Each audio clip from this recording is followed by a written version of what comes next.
Right guys, let's get this show on the road, shall we? Hello and welcome to another live Q&A with me from the School of Photography. Okay, my name's Mark Newton, in case you don't know, and I want to know I know your names when they pop up here. I want to know where you are from.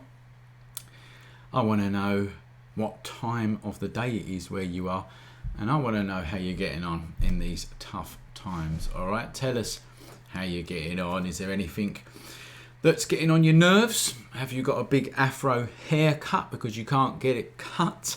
You know, and all things like that. Let's see who we've got in the house. All right, I'm just going to shut this video down while we are waiting.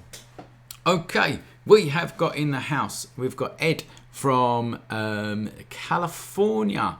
We've got Tim from Braintree in Essex, just down the road from us here. Klaus from Germany. We've got Stephen from Devon. Rob from Suffolk there. Phil from the Wirral. Adri there, I think that says, from Cape Town in South Africa. Well, Stuart from New Zealand. Hilmar from Norway. Oh my god, they're going too quick, I can't read them. And we've got some of Steve from Benfleet, another one from just down the road there. Les from Manchester. Svesta, I think that's pronounced, from Croatia. Gilbert from Havana in Cuba. Well, the people from everywhere. Well, welcome to the group, guys. And a couple of things before we start. There is about a 20 second delay actually between you typing it in and me seeing it here on the live stream. Last week we had a bit of an issue. The comments froze up on me. Hopefully that won't happen this week. If it does, I know what I'm gonna do. I'm gonna refresh the page and cross my fingers that we don't lose the feed, all right? We're going to answer some questions. So you've been submitting your questions online. I've got them all here. I've got to look at it. Loads and loads and loads. I probably ain't going to get through them all, but what I've done is I've chose questions that I think are going to answer a lot of other people's questions as well. All right.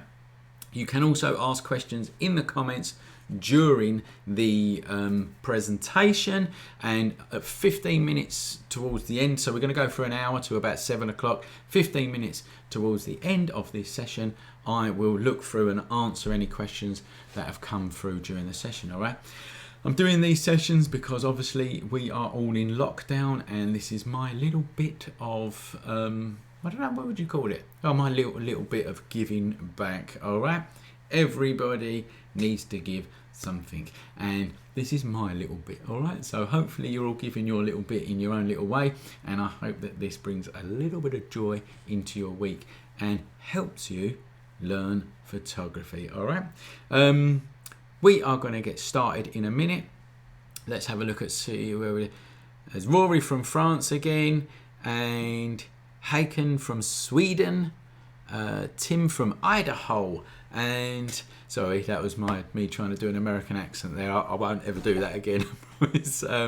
And Mr. Kapaz from India. So we've got people from all over the world. So welcome to the group. All right. Shall we have a little warm up of what we're going to look at today? Let's go over to here. We're going to look at some of this. We're going to look at some of that. We're going to look at this. We're going to look at that. And we're going to talk about how to keep yourself active in this world of photography. All right, let's go back to camera. Little warm up of things to come. Let's get straight into it. The first question from Abby Young from Pennsylvania. I hope you are listening, Abby. If you are, please tell us what time it is out there. I would love to know. She says, how do I edit my pictures without spending hours and hours on each one?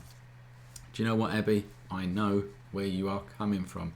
This was the olden days, all right? This was me in the olden days before I discovered Lightroom, basically. So if you go back, I don't know, 10 years or so, you had to edit your pictures, you know, one at a time, and it was just tedious. Well, these days you have Lightroom. Your question is, how do I edit pictures without spending hours on each one? Is you use Lightroom or a program like Lightroom. Okay, let's go into it and demonstrate for you. All right, so I'm going to go over to the screen now. Here we go, and then let's open up Lightroom. Okay, so here we are in Lightroom, and what you've got to do is imagine that all of these pictures here was a shoot. Okay, so you've gone out on a shoot, you've took loads of pictures, and you know, generally you won't have, how many is there? You won't have 11 pictures, you'll have like 100 pictures, you know. So, and Lightroom is going to do this for you. Firstly, it's going to cull a load of the crap pictures. So as you import through Lightroom, you've got the opportunity to tick the ones that you want and get rid of the ones that you don't want. So there's your first step of speeding things up. Then it just comes down to what you want to do with it. I'm going to do a very, very simple example for you, Abby. All right. Let's just say, for instance, I wanted all of these pictures here to be black and white. All right. Let's just say that, just as a sort of very crude example. Okay. So I would make one of them black and white to how I wanted it to be. So I'm just going to come over to my basic panel and I'm going to click black and white. All right. So just for total argument's sake, that is how I want this picture to look. And it was a shoot where I took, you know, 100 pictures within an hour. So the processing that you do in the same light, the same conditions, the same lens and everything like that. So the chances are what you do to one of them pictures, you're going to want to do to the rest of the pictures in that shoot. Okay, so you do that on one picture, which I have done. Then you select as many more as you want to. I'm going to hold down the shift key and click on this picture here, and as you can see, it's selected all of these pictures. I quite simply go over to here, over to sync, and I click the sync button. Okay, it's asking you now what you want to sync, so effects or white balance and everything like that. In general, if you want to put the same things on all of your shoot, you just tick them all. I'm not going to tick crop for now though, because it's going to muck up all of my pictures. All right, then all you do is click synchronize like that, and it applies the settings on that one picture to the rest of your pictures here. Okay, so now if I click on this picture here, it's now turned it black and white. All right, the thumbnails are taking a bit of time to catch up, so oh, here we go, they're all catching up now. And that one's now turned black and white, and you know, all of them basically have now turned black and white. This one's taking its time to process, so don't worry about it. All right, I'm going to go to that one. So there is a very, very quick way to edit your pictures, and that was your answer there. I'm going to press Control and Z because I want to undo all of that syncing. Okay, and hopefully that's undone it. The computer is saying no here. Oh, I'll come back to these in a minute. I'll come back to that in a minute because my computer's going a little bit slow. Let's go back to at camera to me. So there you go, Abby. The question was, how do you edit pictures without spending hours on them? Well, there you go. Use a program like Lightroom. Takes time to learn, and of course we teach you it over at the School of Photography, but well worth it in the end, and I highly recommend it. Let's see what's coming through here. Vivian, first time participating. I was introduced by my mate Phil. Well, you are welcome, and thank you, Phil, for recommending Vivian there. Oh, someone from Indonesia there, and I actually love the tower. Yeah, I like that tower bridge shot as well. That's from Brian, and there you go. Currently got 95 people in the house. Very good. We got up to, what did we get up to last week? About 170 odd, so maybe we can beat that this week. Fingers crossed, all right? Okay, next question is from Sean Raven. And he writes, the title of it just says, and Sean is from Yorkshire, sorry. The title says motivation. I've been interested in photography on and off for about 15 years. I try it for a while, then I lose interest, and then I put all of my equipment away, then I dig it out again, try it for a while, put it away. You get the story, all right? What he's asking is, how can I keep the motivation going and become a half decent photographer? So the first thing I think that's going on here, Sean, especially by that last bit of that sentence, how can I become a half decent photographer? I think that what you're doing there is you're taking pictures, they're not coming out great, you're giving up. All right, just to put it bluntly, you are giving up. Okay, now at first, so let's deal with that, because this is the most important thing. I see this so much. Okay, this is the scenario. You're a learning photographer. You just start, oh, this is great, I love photography, I love art, I want to be creative, I want, you know, a really good hobby. I know, I'll buy a decent camera. You go out and buy a decent camera, you spend 500 quid on it, right?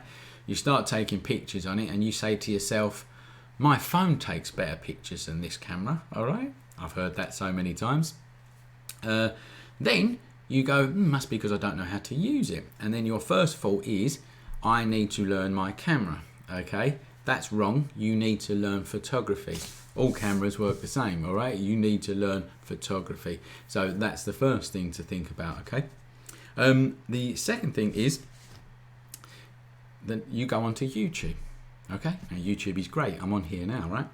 But it's the worst place to start when you're learning photography, because you don't know where to start. And that is the major problem. You know, YouTube is like a library that's not been organised. It's just like a big mess of information. There's some good stuff there, but unfortunately there's a load of crap stuff. And this is what happens. People buy a camera, they think that that camera is the key to their good photography, right? They watch some YouTube video, go out, and their photography is crap. Okay, so firstly, it's not the camera that's stopping you, it's your knowledge. All right, I think that you've been learning wrong. This is my theory, and I'm basing it on the last part of your sentence, right? Become a half decent photographer. Knowledge is power, and that's what you need to focus on. You need to focus on learning, and don't worry about your camera, don't worry about the equipment you've got, just learn about photography, okay? The science of photography. Once you've done that, then you're going to start getting decent shots. Then you're going to keep getting motivated, and you're going to want to go out and get that next shot, and that's the magic, man. I mean, I'll do it, I love it.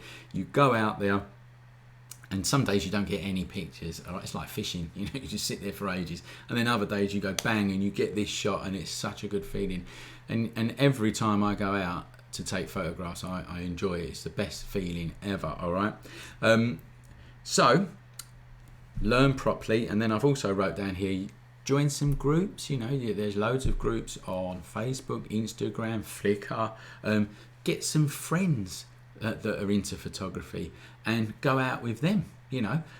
Go away for weekends with your mates. I've done that before with my mates. A fantastic time, you know. Just go away for a weekend, and all that's in your mind is to take decent photos and eat some food and drink beer as well, obviously, but you get the point I'm trying to make, okay? And the other thing is to keep you motivated, assignments, all right? Now, you can go to different places for assignments, but I will show you what we do over at the School of Photography. Sounds like a sales pitch, but I'm just trying to give you an example of to keep you motivated. All right, so let's go back over to my screen here, and let's go to here. And this is one of the assignments that I set to my students, my members here.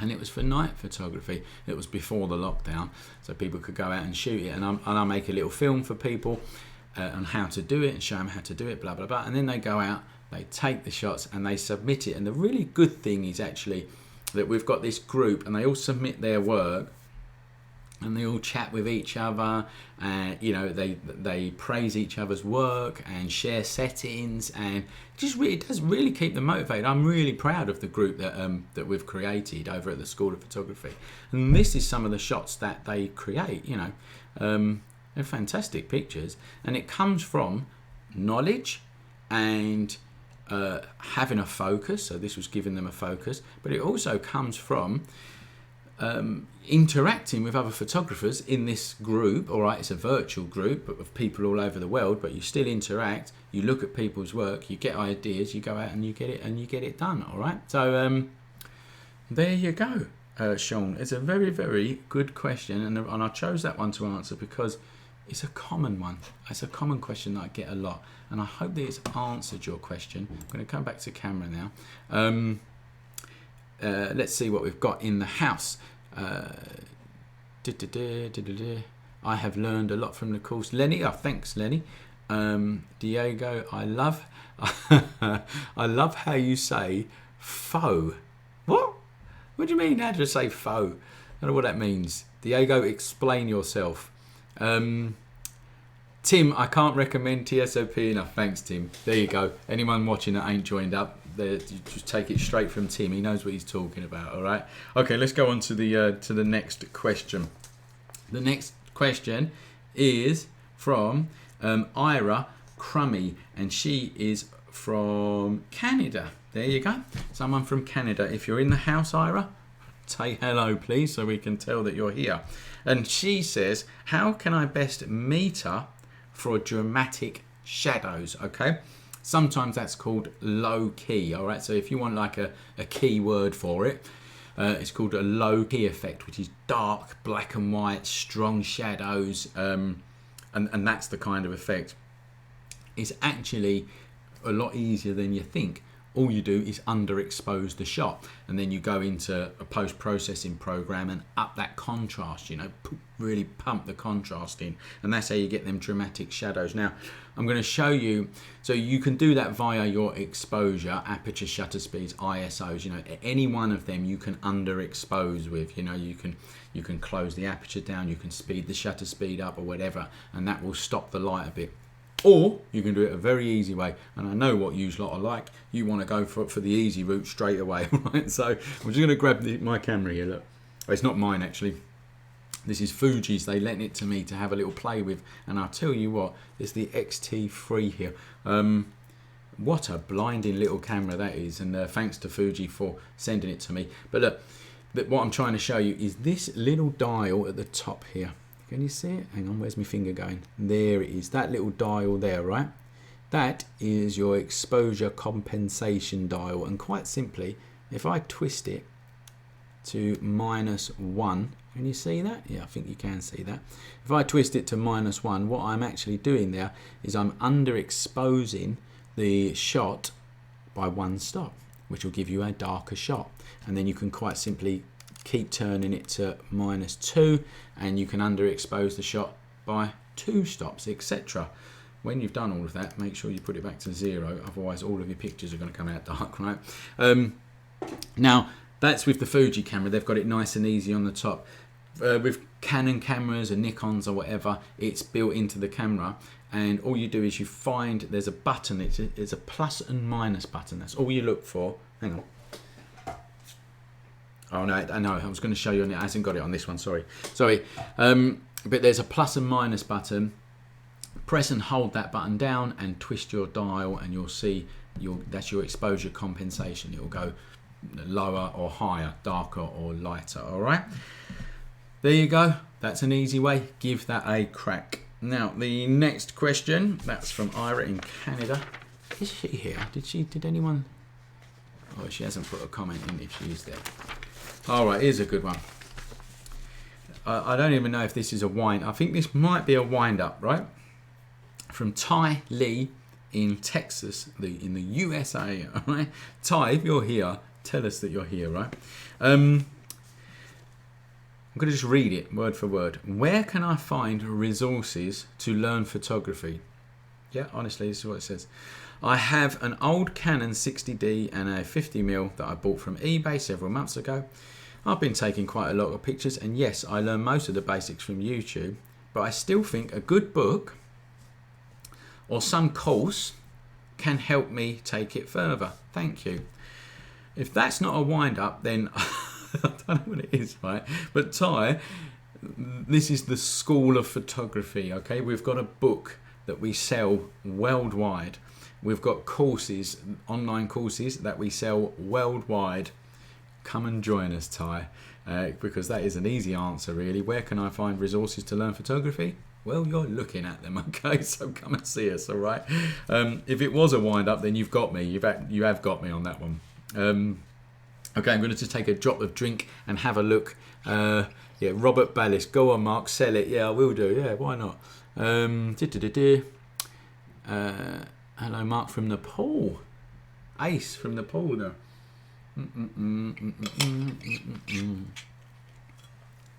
English lady and tiger. English man. I had the mouse over the thing. English lady and tiger. Love the name there. Relaxed and enjoyable session. Good. I hope it is, and I hope it's cheering you up in your week. Now, the next one. Isaac Bay, I think that is, from South Sudan. Hi Mark, I love photography. I love doing wildlife documentaries and fashion photography, but I'm confused whether to specialize in one genre or of photography or to just do more than one. What's my advice? So most successful photographers focus on one genre of photography, okay? And that's to earn money with. It doesn't mean that you can't do other things. And I think this is the important thing here. So my answer to that question is specialize in one of them, okay? Now, if you're looking to make a living from photography, right? The answer to that is really simple. Which one has got the less competition where you are, and which one's going to bring in the most money? All right, we all like having fun with photography and this, that, and the other, but when it comes down to business, you've got to earn money. All right, hence the fact that I'll plug my courses, all right, during this session, okay, because I am in business and I need to sell stuff. So there's your answer is specialize in one genre and make it absolutely the best that it can be, the best out there, all right? And if you want to choose one, you know, obviously if one of them you like the best, go for that. But if you want to choose one and you don't know, you've got to go for the one that's got the most opportunity for you, okay? Now, it doesn't mean that you cannot do the rest of the stuff. You know, you can still go and shoot wildlife, you can still go and shoot documentaries, and then fashion photography is going to be your main sort of job. There's nothing wrong with that. I mean, there's loads of photographers out there that do that you only know them for one thing. I mean, there's a good example is Don McCullum. We're going to talk about him a bit later on. Don McCullum is a really famous British photographer, right? So here's a question for the people that know Don McCullum. What type of photography is Don McCullum known for? Whack it in the live chat there. Remember, I'm 10 seconds behind you, okay? I'll give you the answer in a minute, but he's very well known for one type of photography, all right? But he goes out now and he takes the most beautiful black and white landscape shots that you've ever seen in your life, and you would never think that from a photographer like Don McCullum. There you go. Well done, Gary. Gary's in there. Phil's in there. War. Yeah, he's a very famous war photographer. He's took some of the most harrowing shots that you ever see in your whole life. I mean, it's unbelievable what he's taken, okay? But look him up, man. Look up his landscape shots. Black and white landscapes taken on film, or hand printed. Beautiful, absolutely beautiful things. And so the point I'm trying to make there is, Isaac, use one to make money from and do the rest for you, man. All right? And I wish you the best of luck. And don't forget, if you want to show us at the School of Photography your work, all you need to do is hashtag the School of Photography on Instagram or Facebook and that, and it pops up and we can see them. And I'd love to see your work, Isaac. So don't forget to show us. All right? There you go. Yeah, war photographer. Good job at dangerous though. Yes, it is. Bloody is war photography. It is dangerous. But you wouldn't have some of them stories from around the world if it weren't for Don McCullum risking his life, and you've got to give him that respect for that. Fantastic photographer. Right, here we go. Stu Hampton from Wellington in New Zealand. Tell us what time it is out there. I think someone was on here last week. I think it's about 5 o'clock in the morning out there. Stu, if you are watching at 5 o'clock in the morning, you're either up early for work or you can't sleep or something, but let us know that you're here. Anyway, he's got a really good question here. I really like this question. It says, I was talking to a USA friend of mine, that I met during a recent trip to the Antarctic about photography, as they asked me how I take such nice photos. This is, of course, very subjective. Stu, don't be modest. If you take good photos, you take good photos and be proud of it. My answer covered 3 points. Know the technical capabilities of your camera. Know how to use your camera, all right? And that's a good point. You don't. He says here you don't need the most expensive gear. You need to know what you've got, which is a good thing. And then he's got the art of photography and knowing your photographic style. I like my photos to tell a story. Of some sort to engage the viewer to want to look into the photo, something I'm trying to get better at. His question is, what are your thoughts on the subject of photography and how do you develop your own style? Okay, what are my thoughts on the art of photography? This is something that I see learning photographers not do. And that is look at photography, okay? And what I mean by that is not Instagram or 500px, yeah? what you're going to get there is pretty pictures, and they are lovely, don't get me wrong. But it is just as important to look at photography as it is to take photography, and a range of photographs, not just your pretty sunsets. Okay, so you've got to start going. So this is like, how do you develop your style? Is it how do you develop your style?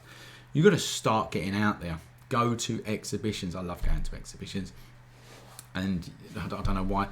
I mean, honestly, I sit there with class. So I do online education, as you know, but I also do classes as well, because I just love teaching. I'm just a sucker for it, right? So I sit there and I have groups of students in front of me, and I can tell you now. I say this question: when's the last exhibition that you've been to? Hardly anyone's been to a photography exhibition for years, you know. And I asked people if they know photographers like Martin Parr, like Don McCullen, like Andreas Gursky. We're going to look at him in a minute. And you'll be surprised how many people do not know them names, them photography names. And what you get from that is people are not looking at photography. They just want to go out and take them pretty pictures, okay? You've got to look at photography as much as you take it, all right? It's really, really important. It helps develop your style. Now, this is the important part of that, though. Don't copy it, all right? Be influenced by it, and don't copy it. And the other thing is this: don't just look at things that you like, all right? If there's pictures that you don't like, try and understand them. This is art, man, all right? Not everyone likes everything.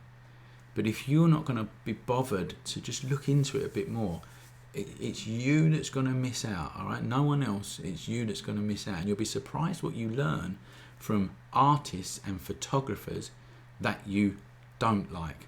I'm going to show you a picture, right? Here we go. Here we go. Here it is. Okay. How many people, I wonder, have seen this picture before? Put it into the comments. I wonder how many people have seen this picture. This is by the artist Andreas Gursky, and if you want to look at it more, you go to the Tate Modern website in the UK. And this is called the Rhine 2. Okay? What do we think? All right, what do we think of this picture? Whack it in the comments. I am 10 seconds behind you, so I mean, this is the best teaching you can ever do, actually, because I've got to think of things for 10 seconds. Now, I show this in my classes, and most people hate it, right? They hate it with a passion. It's like, what is it? It don't look good. Or what is it? It's not a landscape, right? And you get all of that, okay? Which is understandable. But there is a naivety there with that instant answer, okay? There's no one commenting about it yet. I was thinking I was going to get some kind of comments there, but no one's commenting yet. So this, I think, is an absolutely beautiful picture, and it says a lot more. There's some comments coming through now. Yeah, it's a good linear example. It certainly is. Yeah, first time for me. There must be a longer delay than I think, actually. Yeah. Okay, sorry guys, there must be a longer delay. Yeah, first time for me. Yeah. Well, look into this guy, Andreas Gursky. I keep meaning to do a whole tutorial on him, and I will do. I promise I will do when I can. But there's another thing about this picture. It's been digitally manipulated. So first of all, you've got a landscape picture. Okay, it's very straight, it's very linear, and it's been manipulated. There is in the background here in real life a coal factory, and it's been taken out. It's also been really cleaned. Well, you can see how nice and linear it is. And another thing that you should know is this is the most expensive photograph ever sold. I'm guessing here, I'm just taking a total guess, but I think it was $3.2 million it sold for. There's reports for other photographs that have sold for more, but they've not been proven because they've not been sold via places like Sotheby's. So, you know, any gallery can go, oh yeah, I sold a picture for this. But and what they're doing there, it's the whole art world. They try and up the price of their own artists. But this most expensive photo ever sold. $3.2 million. If you know the actual price of it, put it in there. I'll be interested to know if I've got it right. And why is it? Why is it that this is that? Okay. Firstly, it's art, and the point I'm trying to make here about creating your own style is that you need to look into things more, even if you don't like them. So this is fine art. What it's saying is this is a fake world, right? This is a fake world, and it's done in a really kind of aesthetic way, and an unusually aesthetic way. Okay, when do you ever see dead straight rivers? Okay, now I'm not sure if there is a dead straight part of the Rhine. Oh, there's someone from Germany in here, so maybe you could tell us. Is there a dead straight part of the Rhine? I don't think there is. I don't think there's dead straight parts in any river. So firstly, it's a river that has been absolutely straightened up by man. Secondly, it's been all the coal and all the fossil fuel and all the crap has been removed by man. Okay, and this has got that message of what we as the human race are doing to the planet. That's what it's got to me anyway. And you know, and these are really important messages. And not only that, it's really aesthetic. I think it's really pretty to look at personally. And if you see this in real life, which I have done, it's massive. It's what is it, 4 or 5 meters long? Maybe even bigger than that. It's absolutely massive, and it's absolutely pin sharp, and the quality of it's unbelievable, right? The point I'm making is go and look at art, and don't just look at the pretty pictures. That's the point I'm making, because I see it all the time. All right, I see it all the time. You just want to look at pretty landscapes, and then you want to go out and take them landscapes, right? Well, let me tell you something. Pretty pictures are 10 to the penny. All right, I will show you what I mean. Here is one of my landscape shots, right? And I thoroughly enjoyed taking this picture and editing it. I climbed up this is down in the south of England. I climbed up this hill. It took me ages, right? I can't remember what the hill's called. Famous hill down Dorset way, right? Waited for the sun to set, you know, composed it, blah, blah, blah, blah, blah, blah, right? I thoroughly enjoyed taking this shot. But it is nothing more than a pretty picture. Lovely to do. It's a pretty picture. For me, these are the pictures that I like taking. Okay? This is my boot sale project, which if you follow my personal Instagram or my personal Facebook, you would know all about this. It's being exhibited. There's an article going out in the Digital Camera magazine soon, and all of this kind of stuff. I'm trying to get a book published, as a matter of fact. Anyone who wants to sponsor a book on this, and you come and see me, and I could certainly take your sponsorship. Yeah, here we go. Right, so I'm just going to come back to this in a minute. Okay. From Maskey, I knew someone was going to say that. Stop copying and pasting it in, you wally. All right, don't take. You know, we can see it once. That picture, Phantom, is a phantom of a price. All right, look into it a bit more before you start copying and pasting and putting loads of things in there. All right, that has been made up by the gallery who sells his work. It cannot be trusted. Okay, because a gallery will say that their artist's artwork sells for more than it actually sells for. It is an unproven fact. So there you go. Don't copy them, but don't tell me, right? This is my game, okay? So there you go. Look it up, Maskey. Trust me. Now, let's go back to this. This is the shots that I like taking. They're nowhere near as pretty as this. But for me, I wanted to tell a story of the current situation that we are in. And that is this absolute mass throwaway society that we're in. The other thing that I wanted to tell a story of is the Britishness of the boot sale. If you're from England, you will know what that is. If you're not from England, it will absolutely throw you, okay? It's a uniquely British thing. People turn up in their cars, open their boots and sell a load of crap for 50p, and people go around and buy it, but most people, it just gets chucked in the skip, to be honest with you. Anyway, this is what I like. This is a much more challenging project, okay? So you think, look, if I said to someone, if someone said to me, like, what's harder to take, that shot or that shot? Well, it's this shot. It's this shot all day long. These shots are much more challenging to take, okay? They're much more challenging to get right and to get a decent picture, you know? Whereas these shots, that's a great shot. I mean, this is, look, there's a perfect example of a whole story going on in a frame here. All right. Look, if you're interested, go onto my website, marknewton.com, and you can see that in more detail, right? This shot, you turn up, you're already planned for it, you know where the sun's setting, you've got your equipment, you know what you're doing, bang, you get the shot. These shots, you ain't got a clue what's happening. You've got to go out and find it and tell that story, and it's much more challenging, right? So that's the point I'm making about not copying, okay? Be influenced. So Andreas Gursky is one of my favourite photographers who I follow. Oh my God, I can't tell you how much I respect the guy for the work that he produces, okay?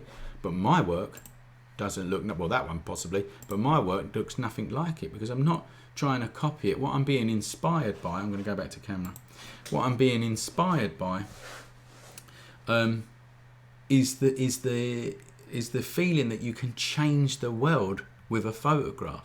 You can change someone's thoughts and feelings with a photograph. What I'm being inspired by is the power of a photograph, and I would love to have some of that power in my photographs. Right? I can tell you that now. All right. I'm going to move on. When I get, if you watch my live Q&As, you know that I get well caught up into questions like that, the arty questions. So I'm going to move on. I've got to tell myself to move on. Anything come through? Yeah, Robert, can't beat a boot sale. What a bargain. The pictures that make you frown and wonder and possibly upset you are the important ones. Very right there. Very right there, Peter. Okie dokie, let's go on to another question here. This one is from Steve Fletcher from Wolverhampton in the UK. Dear Mark, as a new photographer, I'm looking for some post-production software, and with the current climate, I cannot commit to Adobe software. I totally understand that. And what he's asking is, are there any alternatives? So the two alternatives that I recommend, one is Pixlr. Now they have a free version and they have a paid version. It's a web-based program. It's Pixlr, Pixlr.com. Okay. So they have a free version and you get adverts pop up and whatever else. But that's a really good free version. It works very much like Photoshop as well. And you know, that's one I recommend if you just want a quick one on the web. If you want a program that you download and install, one that a lot of people use is called GIMP, okay, gimp.org, and that's another free program, and I know a lot of people across the internet use that. So hopefully that's answered your question there, Steve. I'm going to have to speed up a little bit now. Michael Sullivan, just looking at some comments for coming through there. I sold my missus at a cart boot. Neil Spicer, I sold my missus at a cart boot sale. 50p? Everything seems to be 50p at a cart boot sale. Right, here we go. Michael Sullivan. Is it possible to get really good astrophotography images without having to stack them if using a crop sensor? I've been told unless using a full frame sensor, it's inevitable that your pictures will have a lot of noise. Right. Yes. The bigger the sensor, the less the better they deal with noise. Okay, so a full frame sensor will deal with noise better, and with astrophotography, you are shooting at high ISOs. High ISOs produce noise. Okay, so that is a true fact. Okay, full frame cameras will be better at dealing with noise than a crop sensor camera. But not by much. And what I'm trying to say to you is use what you've got and get good with it, okay? Yeah, you're going to get a bit more noise than the guy that's got a full frame camera, right? But get the shot first. Make sure that you can get that shot. You know what you're doing. You know how to expose, compose, get them stars and whatever else. Make sure you can get that right. And yeah, you might have a bit more noise than a full frame version. But the point I'm making is I wouldn't worry about it too much for now, okay? I see this all the time. People, they just want to buy new gear. Well, if you've got loads of money, you go for it, all right? But that new gear is not going to improve your photography. Simple. The your knowledge will improve your photography. And as you get good at what you've got, then new equipment will improve your photography, in fact, yeah. But it won't if you're just buying it without that knowledge, if that makes sense, okay? Hopefully that's answered your question. Don't forget to ask for your bottle of whiskey, Mark. Brandy. That's from Mark. It's brandy I asked for.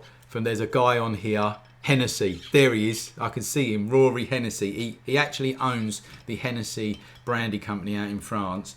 And I keep asking him for a bottle of cognac and he won't send me one. So I'm waiting for it. Yeah, cognac. Yeah, I know he's put it in there. Stephanie Smith from Wisconsin, USA. Welcome, Stephanie. If you're in the house, tell us. Sometimes when using a prime lens, the camera will not allow me to set the aperture to its widest aperture in manual mode. Is there normal or could there be a malfunction? Right, it's not normal at all. If you're in fully manual mode and you've got an f1.8 prime lens, you should be able to set it to f1.8. So I think there's a fault in your lens, and I'll tell you for why. Because I was teaching someone a few months back, and they had the Canon 50mm f1.8, the Nifty 50, if you've ever heard of what that is, right?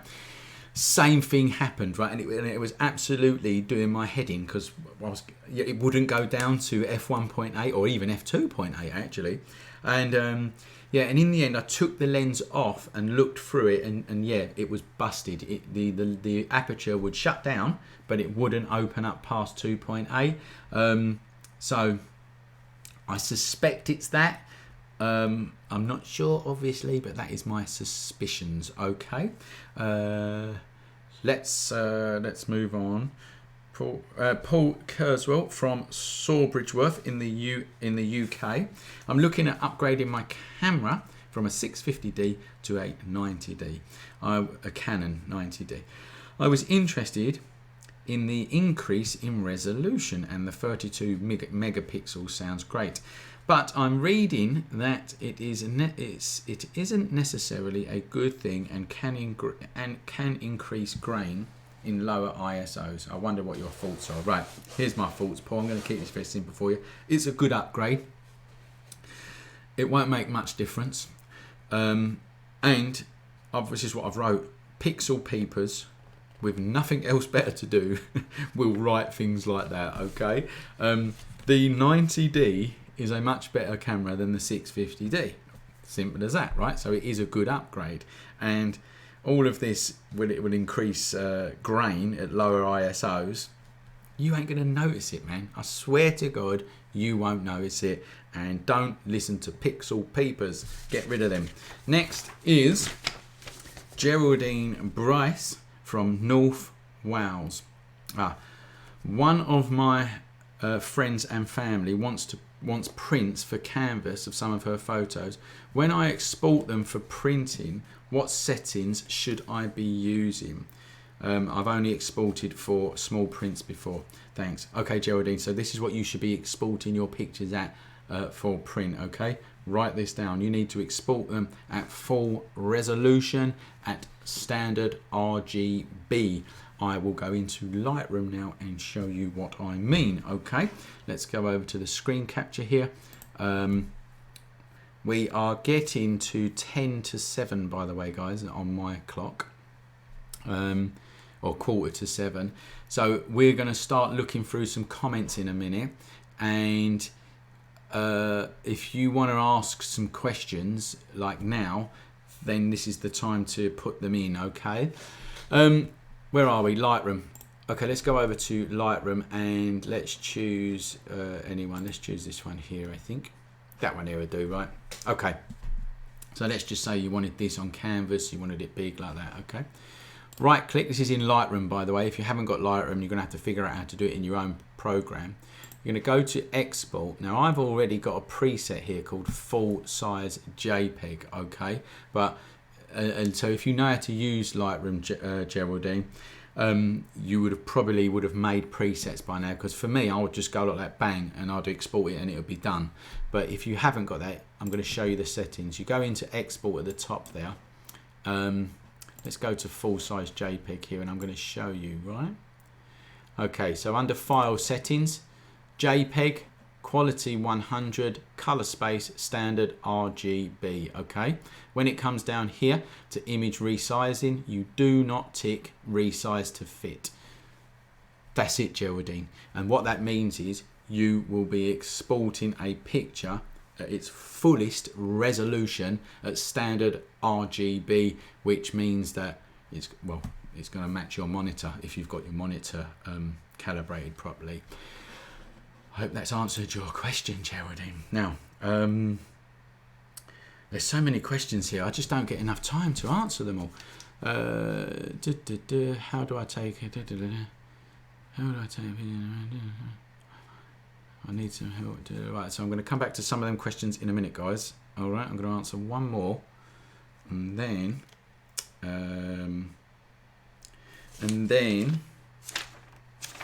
am going to answer some that's in these comments here. All right.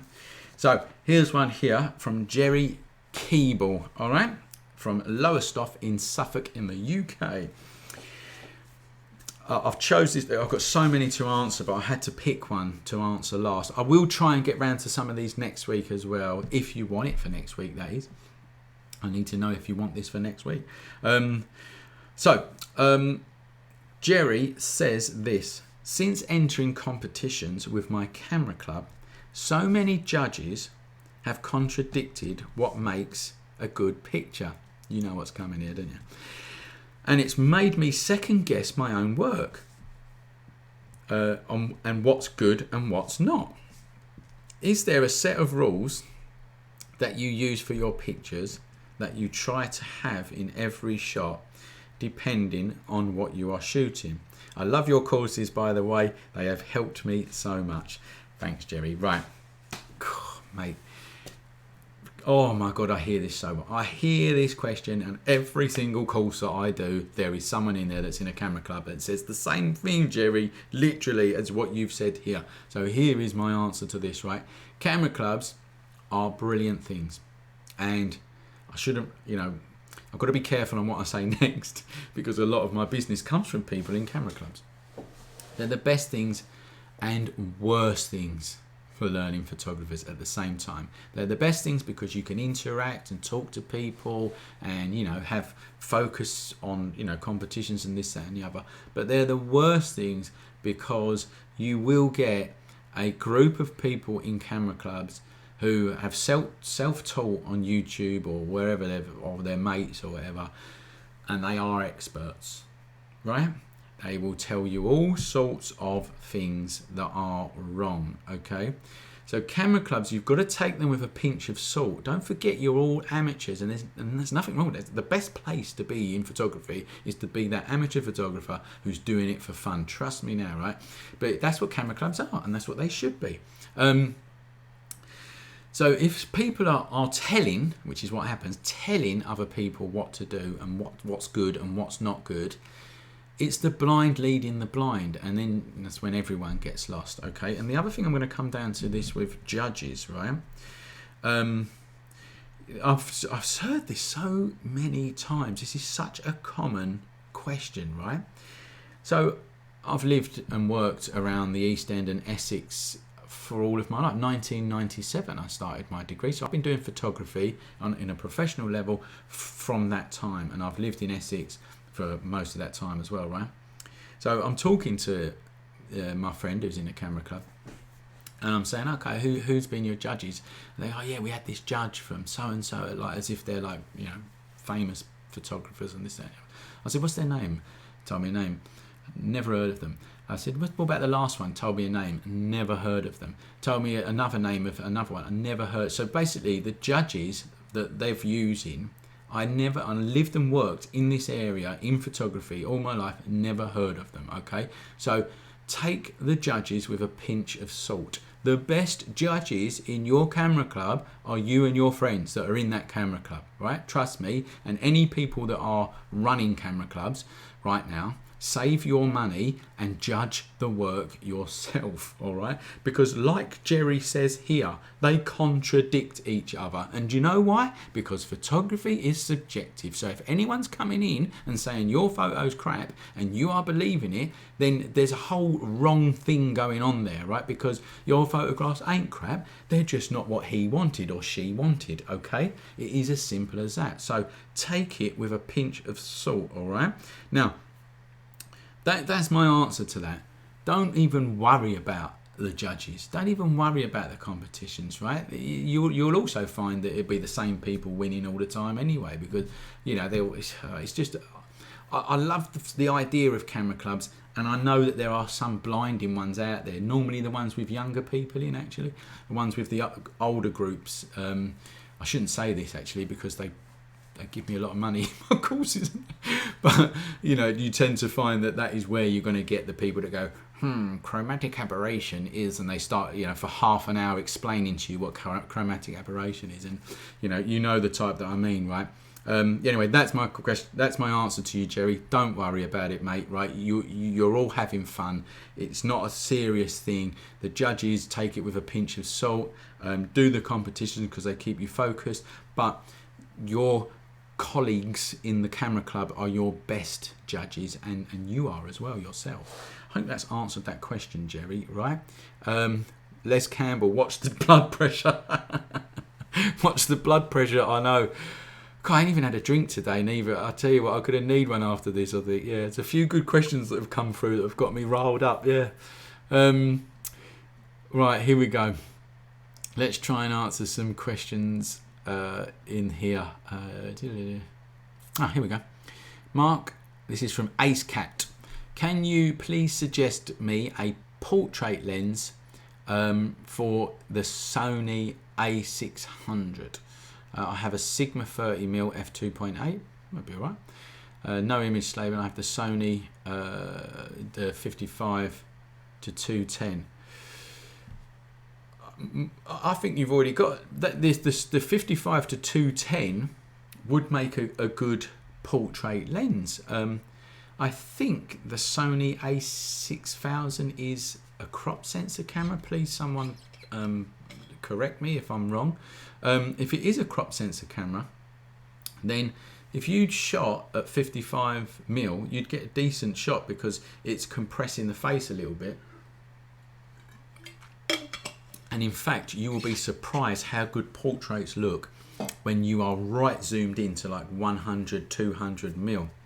I would give that a go as well. But if you are looking for one particular lens for that A600, I don't know if they do one, but if they do a 50mm f2.8 or something like that, a prime lens, that would be a great portrait lens, I believe, for that camera. I'm not a Sony person, so if you are and you know that lens, can you put it in the comments, please, for Ace Cat?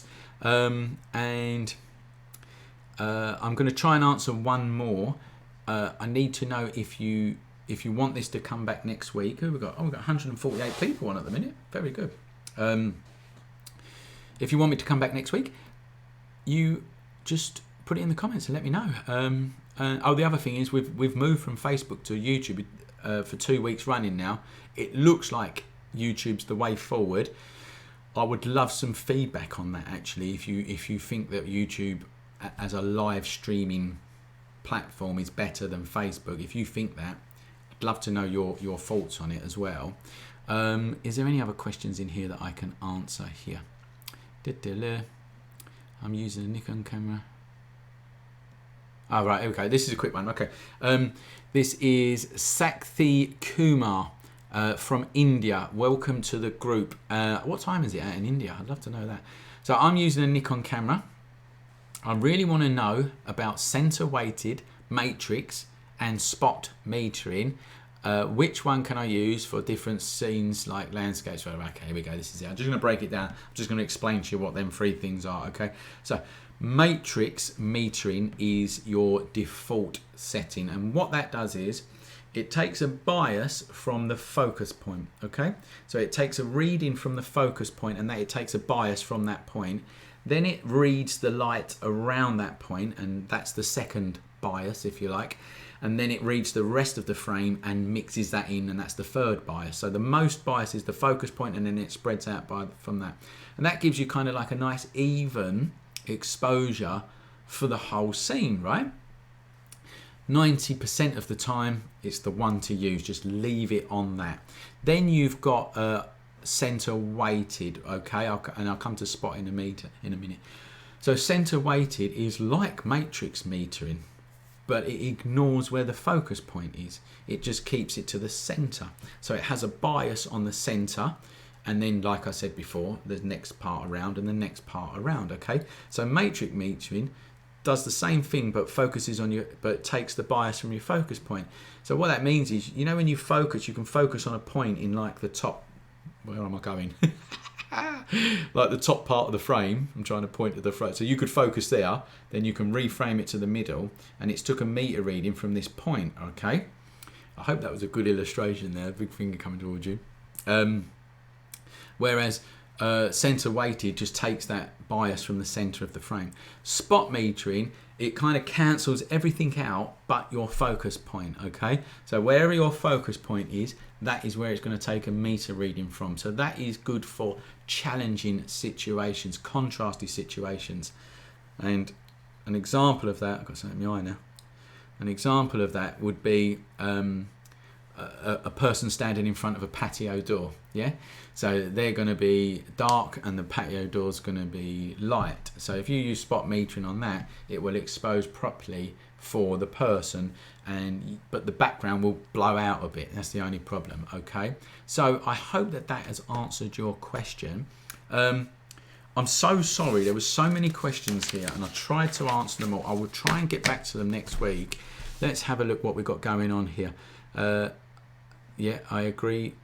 I agree, taking photos is a lot of fun. It certainly is. That's a great response. Got to next week, please, on YouTube. Yes, definitely YouTube is better. You seem to have mastered it this week. Oh, yeah. Yeah, if you was watching last week, I had a bit of mic problems, which I blamed on technical issues. The technical issue was me not pressing the bloody mic button to turn it on. That was a technical issue there. But yeah, YouTube is definitely better. Okay, love your content. Oh, my teacher Scott, yes, I do know that is. Well, it looks like we could well be back next week then, if people want it to be. And I will try and get round to some of these next week. Now, the best way to get your question answered, obviously you can see that I can answer them there, but the best way is to fill out the form so I've got them here, because then I can prepare and get my screen ready, and it's a much better answer if I can get the screen ready and prepare for you. The link to fill out that question is in the description of this video. So there's a link, description of this video, click on it, go and fill out that form. If you just want to know when these live Q&A sessions are, come over to the schoolofphotography.com, scroll down to the bottom, sign on to our newsletter, and we will send you notifications, right? It's been an absolute pleasure bringing you this live stream. You know, hopefully it's livened up your week, but I can tell you it certainly livens up my week, I'll tell you that much, especially when I'm talking about art. It's fantastic and I love it, and I hope it's helped you out. Stay safe. Like I say, do your bit. Everyone, just do your bit and we'll get through this really easily. All right? Thanks for watching, and I will see you in the next live Q&A. Thanks, guys. Goodbye.